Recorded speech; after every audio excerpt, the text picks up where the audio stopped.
వాటి యొక్క విశేషం ఏంటంటే పూర్వం తారకాసురుడు అనేటువంటి రాక్షసుడు శివుని యొక్క తపస్సు చేసి శివుని యొక్క శక్తినంతా కూడా వరంగా కోరుకున్నాడు. శక్తి అంటే ఆత్మనే శక్తి కాబట్టి ఆత్మలింగాన్ని తారకాసురుడి దానంగా ఇచ్చాడు. తన శక్తినంతా కూడా తారకాసురుడు తన మెండో ఆత్మలింగాన్ని ధరించి తన శక్తిని పెంచుకొని దేవతలందరినీ కూడా వాళ్ళ వాళ్ళ స్థానాల నుంచి వెళ్ళగొడుతూ తన ఆధిపత్యం ప్రకటిస్తూ ఉన్నాడు.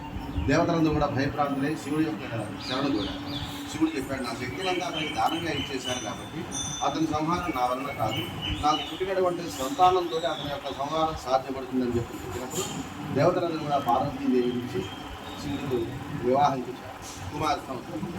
కుమారస్వామి ఆ తారకాసురుడితో ఘోరమైన యుద్ధం చేసి తన యొక్క వేలాయుధంతో ఆ తారకాసురుడు మెల్ల ఉన్నటువంటి ఆత్మలింగాన్ని ఛేదించాడు. అది 5 భాగాలుగా పగిలిపోయి భూమి యొక్క తారకాసురుడు అందించాడు.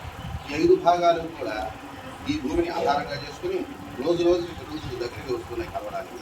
అలా ఈ భూమండలం కూడా ఆక్రమించేస్తుందేమో అని భయపడి సమస్త జీవకులు ఏమైపోతుందో అని దేవతలందరూ కూడా శివుడి దగ్గరికి వెళ్ళి శివుని యొక్క ఆజ్ఞ తీసుకుని ఏ భాగానికి ఆ భాగం పెరిగిపోతూ ఉండగానే ఈ భూమిలో ప్రతిష్ఠ చేసి బంగారం మారిన విధానాలతో పూజ చేయగానే స్వామి సంతుష్టుడై శిలగా మారిపోయాడు. అట్లా ఈ 5 భాగాలు కూడా దేవతల చేత ఒక కళ్యాణార్థం ప్రతిష్ఠ చేసినటువంటి శివలింగాలు.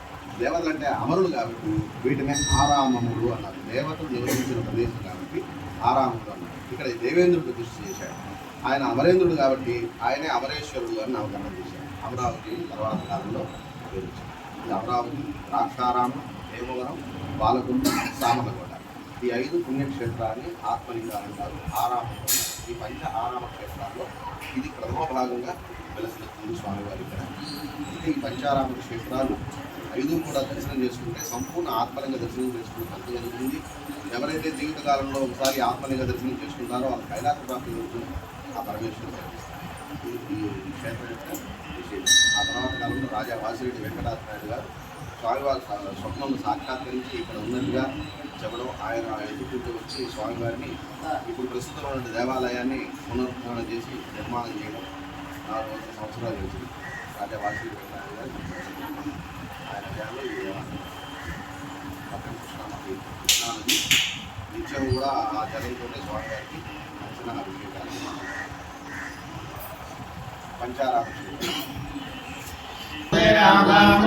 तस्मै ब्रह्मज ब्रह्माजायुकीर्तिं प्रजान्तु भागदेवेनैवमुनेति ब्राह्मणादिरेभ्येत ब्राह्मणो वै सर्वा देवताः सर्वादिदेवैनं देवतादिर्भवति यावदेवै देवतास्ता सर्वादेवति ब्राह्मणे वसन्ति तस्मात् ब्राह्मणेभ्यो वेदविभ्यो दिवे दिवे नमस्कुर्यान्न श्रीनिकेते देदाय वेदा प्रीणादि पर्याप्यान्तरायाय सर्वस्वोदरात्मोत्तमात् भवति सर्वस्य सर्वस्य दिक्खे सर्वमेवतेनाप्नोति सर्वं येति शतञ्जीव शरदो वर्धमानं कीर्तनो भवति शतञ्जीव शतं दीर्घमायुः वर्धयेनावर्धयन्ति शतमेनमेव शतात्मानं भवति शतमन्तं भवति शतमैश्वर्यं भवति शतमिदीर्घमायुः शतमानं भवति शतायुः पुरुषस्य तेन्द्रियः